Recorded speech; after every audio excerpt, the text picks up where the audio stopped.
Hey everybody, it's Dr. Daniel here, and today I'm going to talk about our good friends at Pfizer. And specifically, and I'll share the screen right now, I'm going to talk about Zantac. Wow, Zantac's great, helps acid indigestion. But there's a catch. When you look at what they were doing is they were putting 3,000 times the recommended daily dose of NDMA. And of course, NDMA is a carcinogen.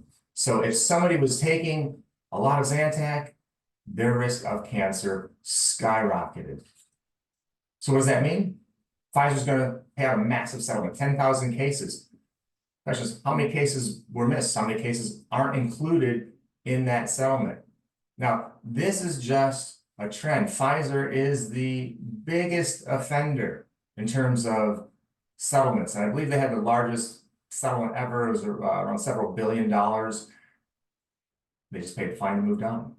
So what does that tell you? Is that they can make massive mistakes, cause damage, cause death, cause injury, and not worry about it because the profits are so large. And now that's important because Zantac isn't the only drug. There was Bacor, which is a statin drug that was pulled after it killed a bunch of people. Celebrex caused heart attacks and strokes. Even something as simple as Advil causes stomach bleeding. Over 30,000 people die per year from taking NSAIDs, Advil, things like that, lead. But people don't pay attention to it because nobody wants to hear that, hey, I need to change how I live, or I need to change my habits. And unfortunately, the medical system, and I talk about this all the time, the medical system is more about what to think, meaning that they have to follow these flow charts and they don't get to think outside the box. They're kind of stuck with a certain way of thinking. And that's especially important for neuropathy because neuropathy, there's a zero success rate with reversing neuropathy.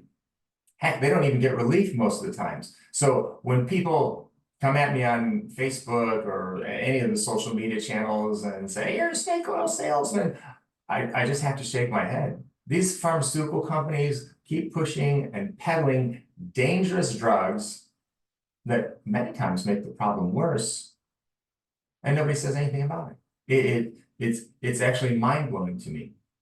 But what I'm noticing now is as I'm doing these online consults, I'm seeing more and more people have woken up to the fact that the drugs aren't working. And I just had one just the other day where she was taking some medications to help with her neuropathy, and it messed up her vision. And because her vision was off, she took a misstep because she can't feel her feet already. So now she can't feel her feet and she can't see, and she fell and she broke her hip. This is completely avoidable.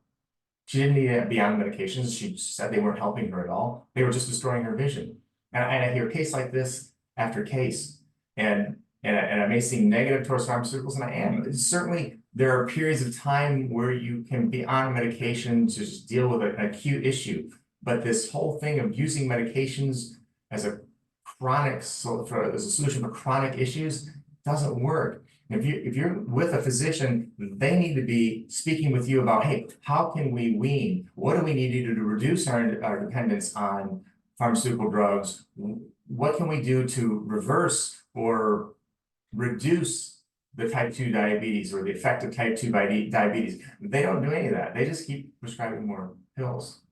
And patients keep doing the same behaviors. And I don't blame it on the patient. The patients don't know better. They're just following the doctor's instructions. And the doctor's instructions are flawed. So I'm just asking everybody, start asking questions. There's nothing wrong with a question. And the truth doesn't mind being questioned. If you question a doctor and they get ugly and they start attacking you, you're in the wrong place. You don't have somebody who wants to help you. You want somebody who wants to order you around, and you probably have somebody who's not really thinking too clearly. And hopefully that's the exception, but I do hear of that as well. People say, well, do I need this statin? Everybody probably knows how I feel about statins by now. They're not helpful. And the fact that pharmaceutical companies misinterpreted, I'll give the benefit of the doubt, misinterpreted the data on them shows that they're just trying to sell drugs. That's why we see recommended cholesterol levels dropping. And I know I'm kind of wandering all over, but the bottom line is that pharmaceuticals should only be a temporary solution. Pharmaceuticals should not be a long-term solution, and you should be on a path to try and reduce or eliminate those medications. Zantac being one of them. Proton pump inhibitors increase your risk of cognitive decline, dementia. Does anybody know that? Has anybody been told that? I know that, but I'm a provider. Has your provider told you that proton pump inhibitors lead to increased risk of dementia and cognitive issues? Most likely not. And so that goes back to gut health, which again, I talk about all the time in the office, in my webinars and in these other videos. So start asking questions. If you have questions for me, please let me know. I'll leave our contact information below. I'd love to hear from you. We're here to help people. Okay? Thanks and have a great day.